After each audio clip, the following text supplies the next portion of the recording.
spent my whole life just burdened for something.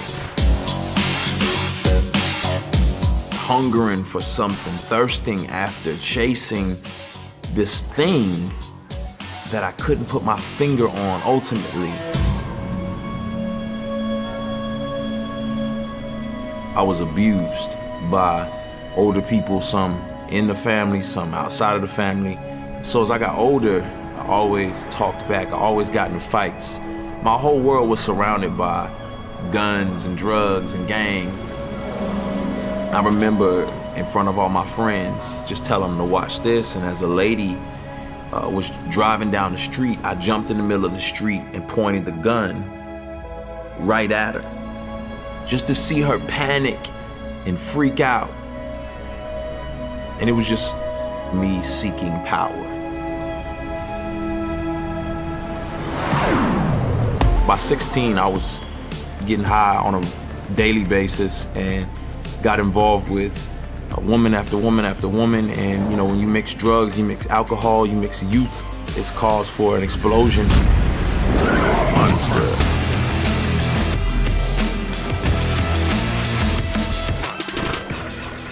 My mother was really concerned about me. I remember she just grabbed the Bible and said, I don't know what to do, but you just need to read this Bible. You know, I remember taking the pages of the Bible and just ripping them out and throwing them on the ground and saying, I don't care about your God, I don't care about this. This doesn't mean anything to me.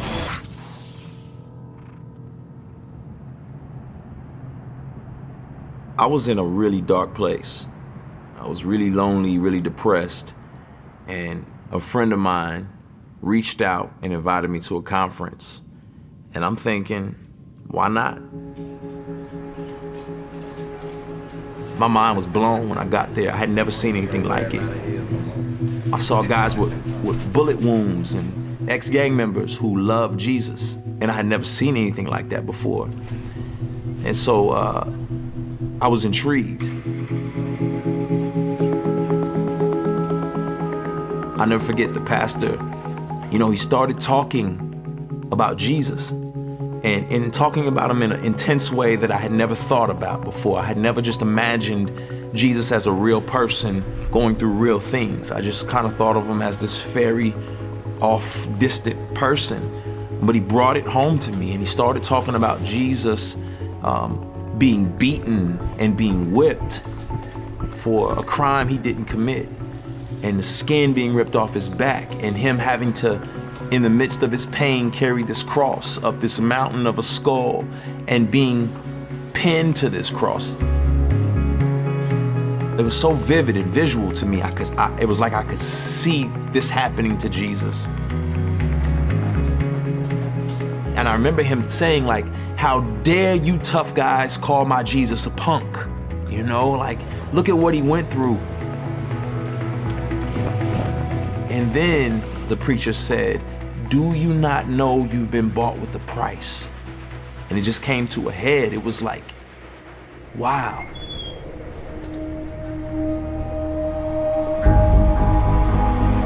Jesus literally took all of this on his own back for me. You know, I remember bowing out, just head touching the ground and saying, I'm sorry, God, I'm sorry. But one step led to another, which led to another. And, you know, I was back drinking and sleeping around with women. And the conviction that I was now feeling was so strong. And I remember driving on the highway, just thinking to myself, God, you gotta do something. Because if you don't do something, I might hurt myself or hurt somebody else. I don't know what's gonna happen, but just don't kill me.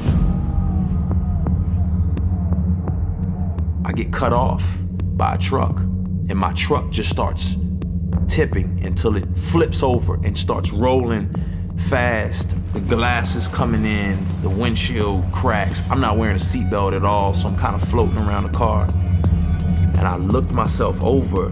There was just a piece of glass stuck in my arm. And I pulled it out, and that was it.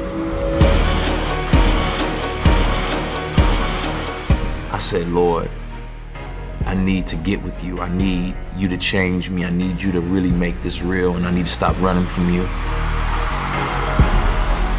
I was genuinely trying to know him more and read my Bible and grow. And I really began to be a passionate Christ follower. But you set me free. I gave you no reason to give me new seasons, to give me new life, new breathing. But you hung there bleeding. You died for my lies and my cheating, my lust and my greed. What is a man that you mindful of? I realized you don't earn righteousness, that none of us is righteous, not even one, and that our works are like filthy rags to God.